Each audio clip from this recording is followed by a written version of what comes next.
They arrived at a glass door that said, in cursive script adorned with roses, Mai's Hair and Beauty. The young man pushed open the door. Hero was struck immediately by the heavy smell of shampoo and perming chemicals, the glaring peach-white lights of the salon. Loud music was playing, not in English or Tagalog. She didn't recognize it. There were other women cutting hair, but they didn't look exactly Filipino either. Hero remembered what Pas had mentioned, that the salon was a Vietnamese hair salon. "Rosalyn!" the young man boomed. "People here to see your grandma?"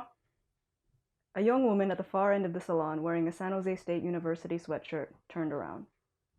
Hero went still. The woman was standing in the hair washing station, amidst a row of sinks. Her hands were covered in thick clouds of foam, knuckle deep in the black mane of a customer, who was covered in a nylon cape, head tilted back, eyes closed in bliss.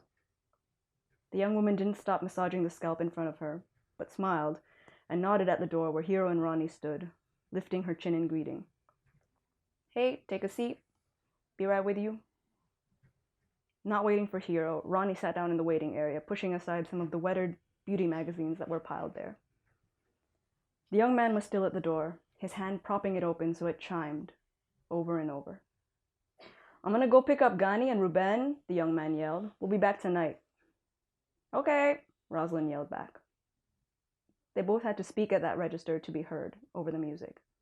They had the same type of American accent. Hero hadn't heard enough accents to know if it was Californian or not, but it must have been. She looked down at Roni, who was absorbed in a fashion spread. She sat down, tried to breathe through her mouth. The scent of ammonia was making her dizzy. 10 minutes later, a shadow fell over the magazine that Hero was pretending to read. She looked up. Rosalyn was standing there, smiling. Hero took a startled breath through her nose. Rosalyn smelled heavily of shampoo, resinous and balsamic like forest sap. Hero recognized the smell only because it was the same one Pas and Pol kept at home, which she'd had to start using herself, since it was the only brand they ever bought. Revlon Flex, some part of Hero's distracted mind remembered. The smell of it was all over Rosalyn's hands, her arms, wafting a wave of scent into Hero's nose when she reached out first to shake Roni's hand, then Hero's. The gesture was oddly formal. "Are you Roni?" the young woman asked. Roni nodded silently. "Okay, I'm Rosalyn. That's my grandma over there." Rosalyn pointed to a woman whose deep black hair, curly either by nature or by perm, was in the process of being shaped and sheared by one of the Vietnamese women who worked at the salon. The two were chatting like they knew each other well. Hero felt her own body gradually loosening in relief at the shift in attention. "She's getting a haircut right now, but if you wait a bit, she'll be with you. Is that okay?"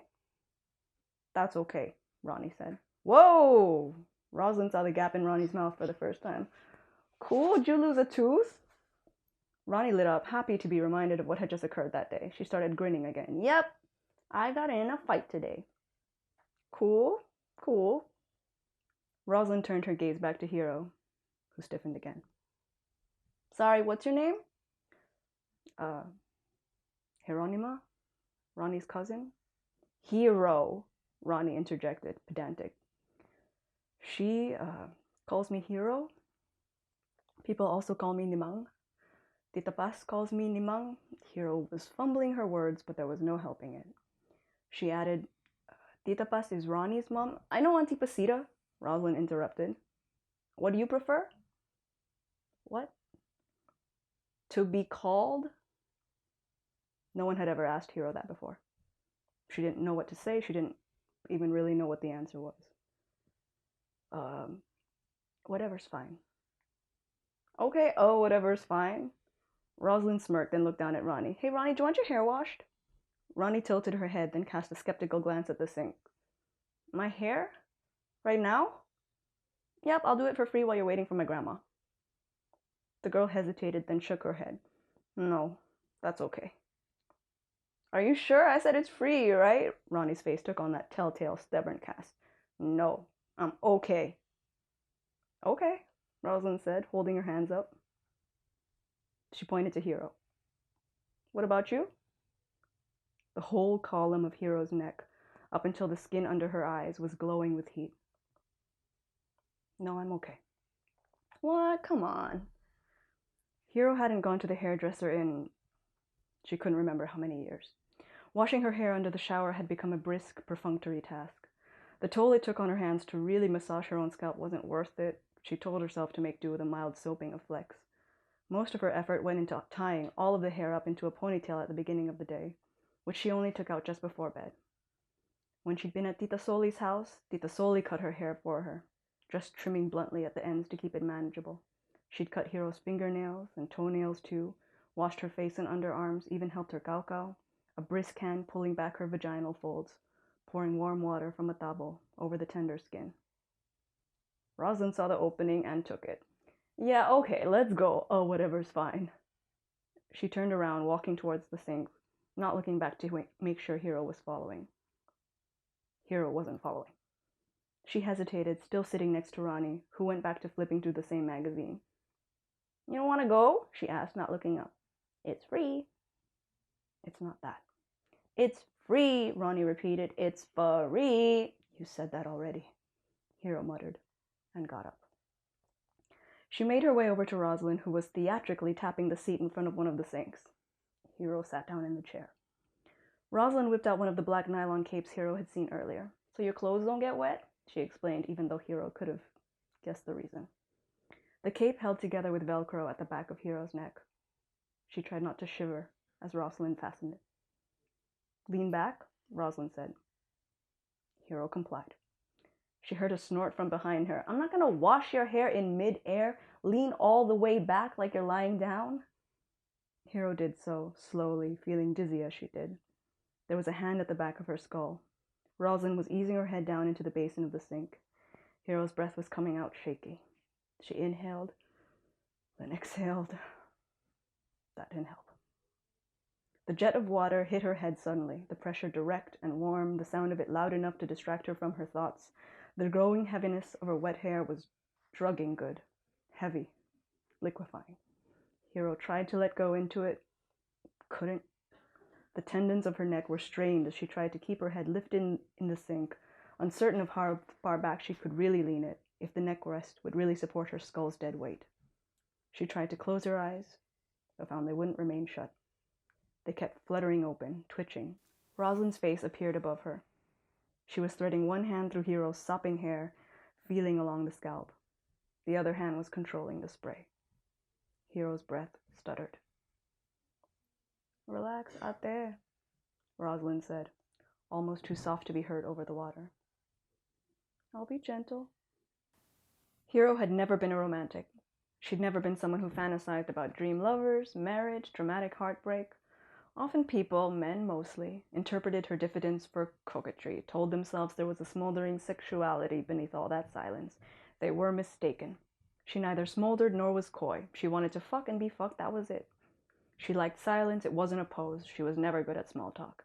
Sex she understood. That hunger had been in her from the beginning, from the very first self-administered orgasm. It was part of the feeling she always had of standing outside of everything. But that wasn't all that bad either. The way sex exacerbated how she already felt was grounding. It hooked her in place, let her know where she was, chased away all the muddled, murky feelings she had about her desires, about whether or not she could really become a surgeon, about the life that Teresa was offering her in the New People's Army, about being a De Vera. Hiro had sex for the first time at 15 with a boy in her class. She'd sucked him off and he'd stuck his fingers into her, dry, without ceremony, nails too long. He came, she didn't. That didn't deter her. The next time she had sex, also with a boy, she discovered she couldn't come just with a dick inside her, despite liking the way it made her feel. She showed him where her clit was after he came. This second boy reacted like it was both a source of personal dishonor, then amusement, and then finally his unbelievable good fortune, the way she was so straightforward about her desires and how to answer them. They kept having sex for over 2 years. People thought of him as her high school sweetheart, Francisco. It was the longest she'd ever been with one person. She stopped having relationships entirely after Francisco and stuck to sex. She had sex with a girl for the first time at college, in the University of Santo Tomas dorms, a law student who had a fiancé. But he was studying abroad in America, and the girl was having doubts. It wasn't cheating if it was a girl, went the law student's logic. Hiro liked eating the girl's pussy, and would have liked having hers eaten in return, but she never offered. But that alone wasn't the answer she'd been looking for. If anything, it made Hero realize that she wasn't looking for an answer, that sex hadn't been a question at all, but a sentence, lone and complete. They'd broken both her thumbs in the camp, right at the base, near the joints. That was where it was hardest to heal. Thumb function made up around half of the entire function of the hand. It was a Rolando fracture, not a Bennett's fracture, graver. The base of the metatarsal fractured in 2 places. Nerves fucked, only salvageable with surgery, which wasn't going to happen anytime soon. Maybe the guards had medical training and did it on purpose. She'd known the minute it happened. It helped to know what kind of fracture it was, to think about the morning she'd learned about the term, what the lecture hall looked like, how attentively she'd written down the definitions in her notepad, how diligently she'd studied the pages later. Uncle Paul said that hand trauma posed the most difficulty for an orthopedic surgeon. To return a hand to what it had been pre-injury was nearly impossible, considering the complexity of the hand, the network of tiny tendons, nerves, bones, muscles, veins, soft tissues, the fine movements, and the intricate mechanics that made them possible. Hands were more complicated than the people attached to them. A broken heart, that's easy to fix, Paul used to remark. Hearts heal. They even improve. Hands are never the same. After it had been confirmed that the prisoner who spoke Ilocano and said she was only a country doctor was indeed a De Vera daughter and therefore closely related to a family friend and relative through marriage of President Ferdinand Marcos, she'd been immediately released from the camp, 2 years after she'd been taken. Amends were made to the De Vera family for the oversight. The year Hero left for California, her father Jamin won a landslide election as mayor of Bantay, close enough to Vigan that he and Concepcion wouldn't even have to move. Though of course her parents did. New beginnings. Hero had never seen the house in Bantay. Soli said it wasn't that much larger than the De Vera house, but more modern. Tita Soli never said who'd paid for the surgery, plus the hefty bonus for the doctor's discretion on the side, but in Soli's silence, Hero thought she could sniff out the trace of her parents. When she'd first decided to become a surgeon, Paul gave her a book that he'd read when he was in medical school, written by some French philosopher she'd never heard of. The Phenomenology of Perception.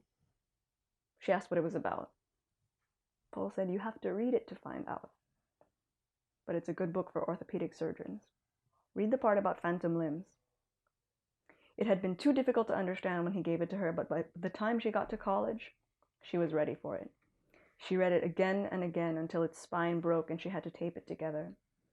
She lost it around the time she dropped out of medical school, joined up with Teresa and Eddie and everyone.